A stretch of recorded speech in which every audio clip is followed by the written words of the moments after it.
المدخل إلى قواعد اللغة الشركسية. هذه غبزة خابزة ميخا حاب نبيل حلمي شوقار 16 شام إتسميني ترى طوجرة ترى 2. 3 جذور أو أكثر، مع أو بدون لاحقة أو سابقة أو كليهما معا. بشأة بسيش قابحة بقخت نمجهم قاتج غشاء بقمة يتاني بقخت خر قابحزة يجرجو غبس غشاء خر قاتج. الكلمة المشتقة زائد الجذر الثالث زائد الرابع زائد الخامس. الكلمة ذات الاشتقاق المتكرر: بس قبحة ن قابحة شحا بسناشحا غطاء بئر. يات قبحة ف قابحة ج يتفج كلس قديم. بس قبحة شت قابحة ل بسجتل لحم بط. بس قبحة شو قابحة ش بسترش حليب جاموس.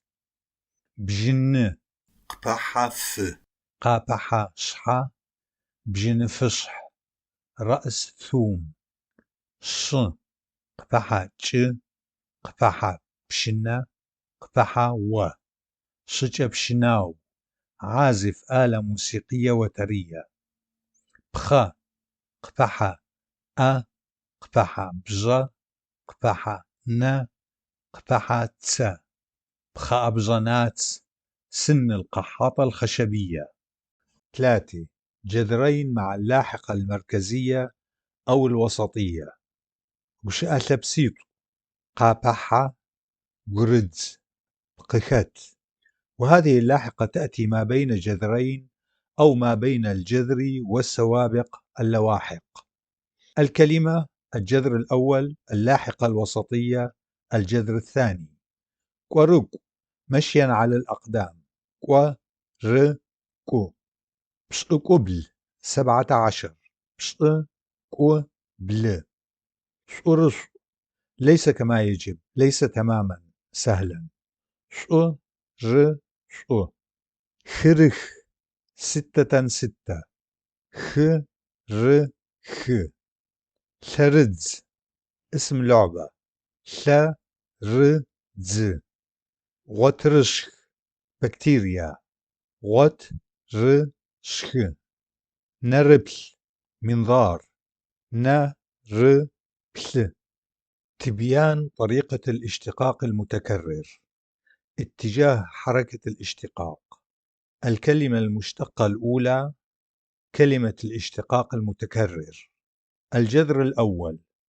الجذر الثاني كلمة الاشتقاق الأول المتشكلة من الجذرين.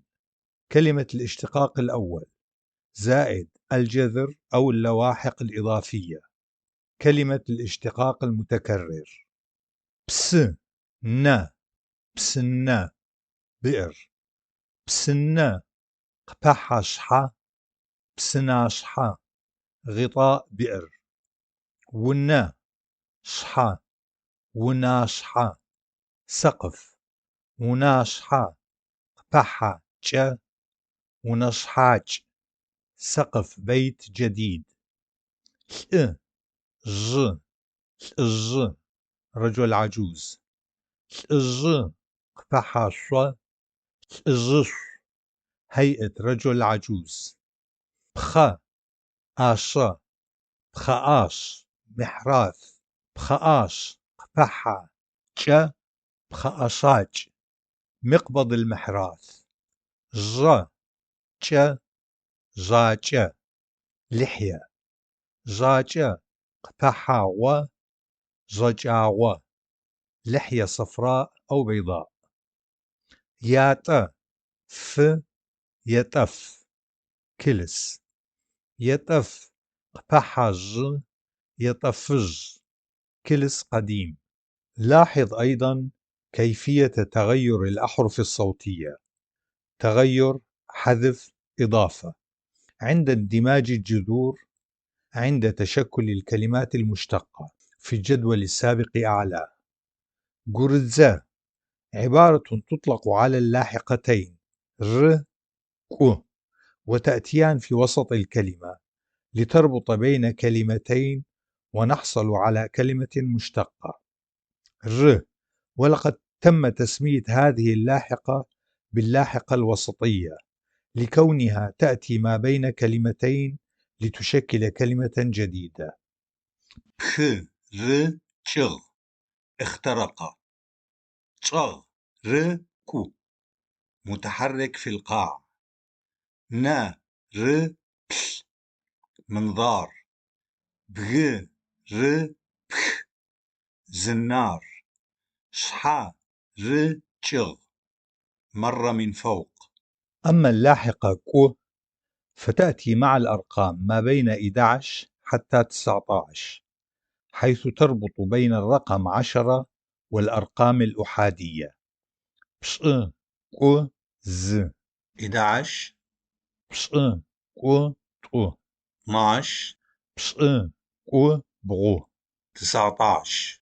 ملاحظة: يمكن للر أن تساهم في اشتقاق الكلمات أحيانا بصفتها كسابقة.